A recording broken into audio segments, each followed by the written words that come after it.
So now we have all the way from North Carolina. We have a message that's very important, obviously. He came all this way to let us know. Reverend, please come up. Larry Henson.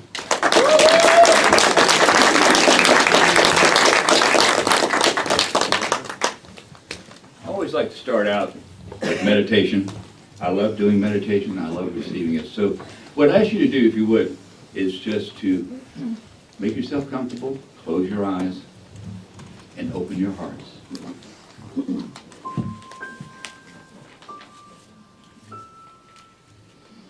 We have this morning an opportunity to share ourselves and know God as a part and the whole of who we are. Right now, you are drifting away from any past thoughts or opinions of who you think you are. You're drifting away from any past limitations that have been placed upon you. With God, you go beyond any failures you have perceived in your lifetime. And you are receiving this day, this now, a course correction. In prayer, you receive the illumination and the guidance and the incredible comfort of knowing that you are a part of that love of God. You are a being of the living God. You have within you all the creating power of the Christ Spirit. All the creating power of love itself. Your life is God's life. You are connected in mind and connected both, agreeing to God's will and being God's good and God's will. There is peace inside of you that passes all understanding. There is love inside of you that is beyond any understanding.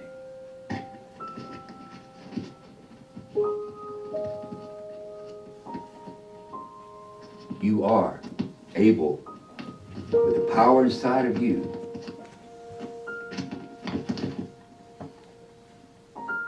to be able to have the ability to climb over any hill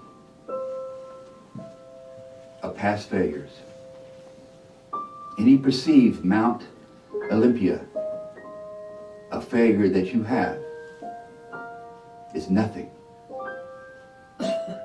For you are a climber. And you're a climber because you are climbing and going higher.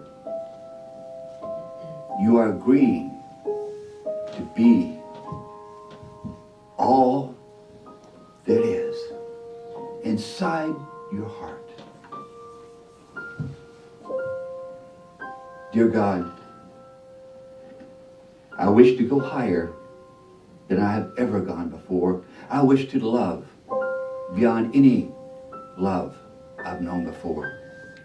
I've realized your presence many times in my life, and I consent, and I agree, and I create to know it more now.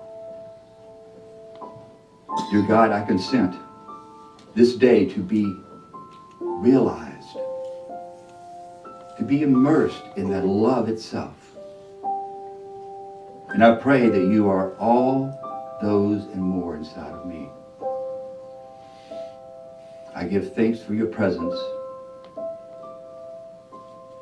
and I rest now in the silence. In the silence.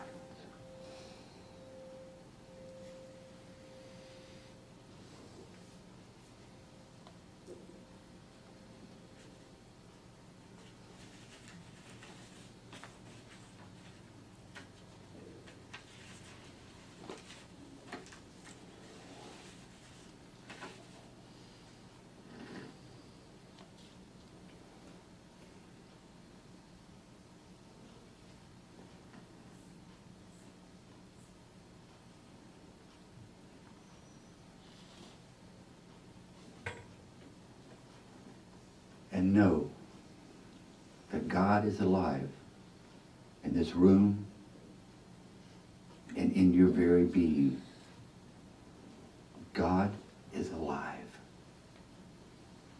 God is your assurance that you are the love that you dare to be. And in the Christ, which you truly are, we give thanks. Amen. And amen. Good morning, Bremerton. Good morning. I came from Raleigh, and I came out here, and the last 2 days have been overcast. And I said, everyone came up to me and said, you know, it's not like this all the time. You have to realize we do have sunshine. And today, I'm a believer. So it is a beautiful place, and I'm very, very glad to be here. So thank you so much for inviting me here, and for me to have this chance to share with you, and also be able to share with this great, great nature and wonder that you have around you here in Bremerton. Have you ever been in traffic, maybe in Tacoma or Seattle, where you get cut off, and people just act like you're not even there? They just, and you find yourself going, "What an ass." Yes. Well, you know, I'm here to say that, yeah, he probably is an ass. But I'm also saying you are an ass. I know you're going to go home and you're going to say, yeah, that Unity minister came and told me I was an ass today. What I mean by that is that we all fall short. We all have our times where we're not loving. Times when we are feeling apart from, blocked from. We're not in flow with who we are. And then we chastise ourselves, don't we? We go, oh, man, I was an ass, wasn't I?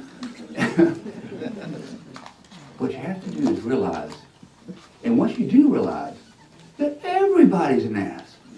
At one time or another, and usually a lot. And it's okay. You can love them anyway.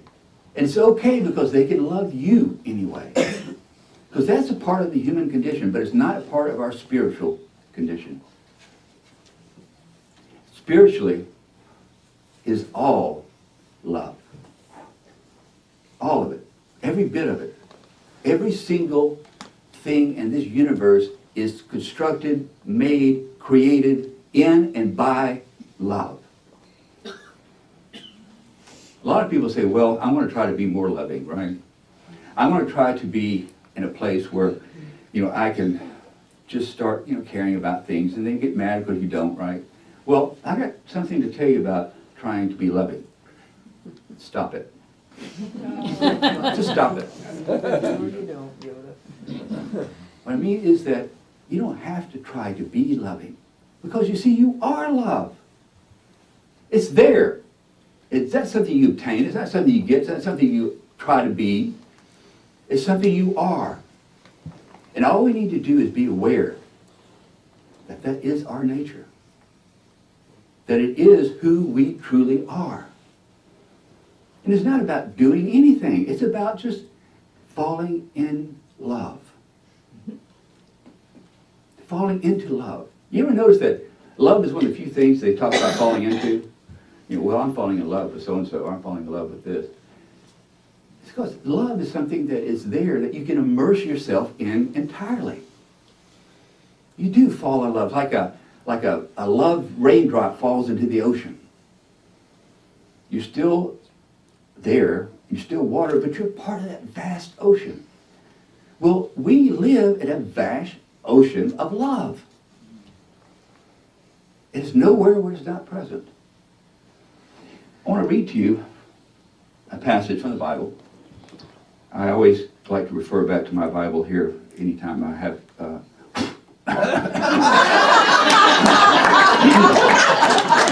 maybe not just read the Bible. It's in John. And it says this: God is love. And that's enough. It doesn't say God is loving. We have a loving God. It doesn't say that we can be loved like God. It says God is love. And in unity, we know that God is everywhere present. God is in and of all things and is creator of all things. So what does that mean about love? It means love is everywhere present. Even when you don't think it is. Even when you think that you are completely cut off from life. When you think that another person is really hurting you, whatever the case might be, it is still in love. Because love is not something that you just do. It's something you be. That you can be anytime immersed in it. All you have to do is let go. We try so hard to be loving. We try so hard to be good, don't we? Like, I want to be a good person. And I say that too. Stop it. Let it go. Let it all just go. Quit beating yourself up. Because you're love. You are love. You don't have to beat yourself up.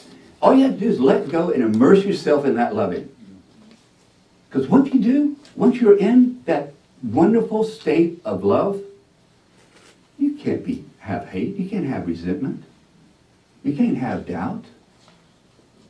All you have then is love. All you have is that oneness with the love itself. And how do you do that? You let go. And just know and see love surrounding you all the time. And you say, well, that's easy, but when someone comes up to me and gets in my face and starts yelling, or if somebody does that, there's no way I can be loving. I can't love somebody like that, right? If someone is just completely, an ass, I can't love that. Well, yes, you can.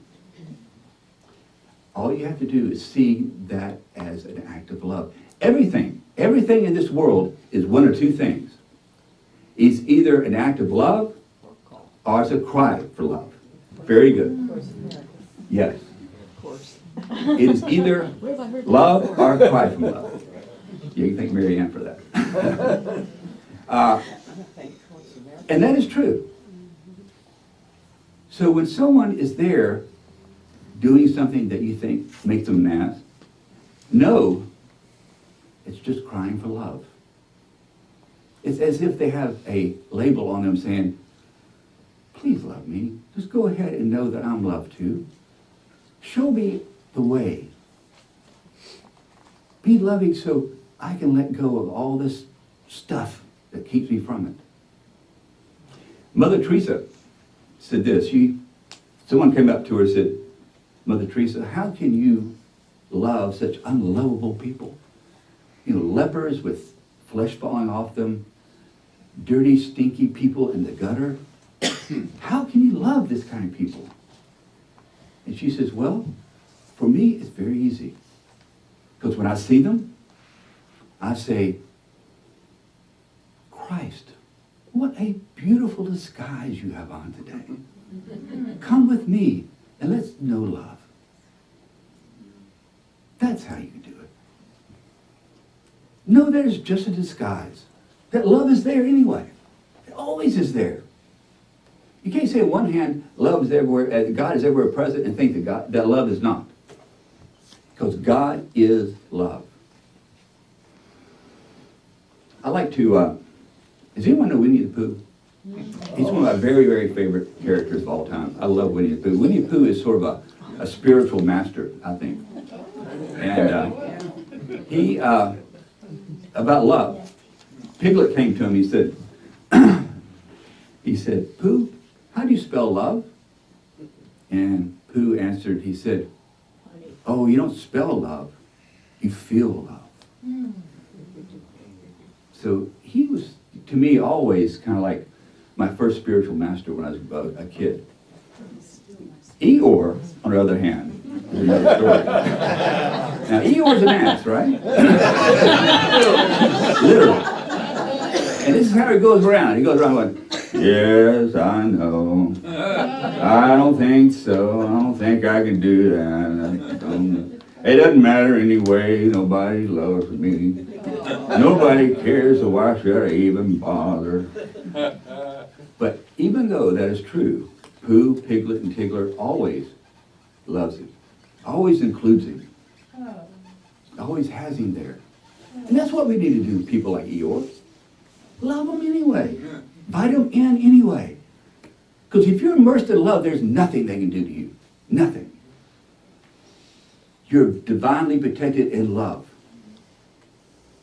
So how can you be broken if you are love itself? When you know that you're immersed in that love itself. You know, we are all tribal by nature. You know, we all want to break and identify with our little tribes, right? And this day and time is even worse, you know, because, you know, like everybody wants to be identified as Democrat, Republican, you know, liberal, conservative, and, you know, by God, I hate that other side, you know. We always have these little tribes that we want to belong to. And then we all belong into a bigger tribe, and that's the nation, that makes us all come together. Then that nation is a part of the tribe called the world. And the world is part of the tribe called the universe. So if you break down those barriers, and know it's all just love. If that other person disagrees with me, it doesn't matter. The universe, in quantum physics, they talk about dark energy and dark matter that makes up and comprises over 90% of this universe. 90%. It's what holds up matter itself. It's what keeps everything from flying apart. It's what creates. And they call it dark energy and dark matter, not because it's dark, but because they don't understand what it is. They don't know what it is. Makes up most of the universe, and they don't even know and can't study it, they can't measure it, they can't do anything other than say, well, it's there. What I think, or what I know, that energy is love. That's what holds up this universe. And it is unknowable. We don't have to know love, we have to be love. And once you start trying to be love, you know what it is. Beyond words. And it is the essence of you, it is the essence of this universe. So know that you are a perfect being. And it's not about loving other people who you think are perfect. What it's about is loving an imperfect people perfectly. Loving imperfect things and people perfectly. That's what it's about. That's what God is about. That is what we're all about. You know, we tend to think that we have to somehow heal the world, heal each other. We've got to do things that are magnificently wonderful and will make impacts. No. Anytime that you are immersed in that love, you are creating a perfect world. You are contributing to the peace and the love of this planet.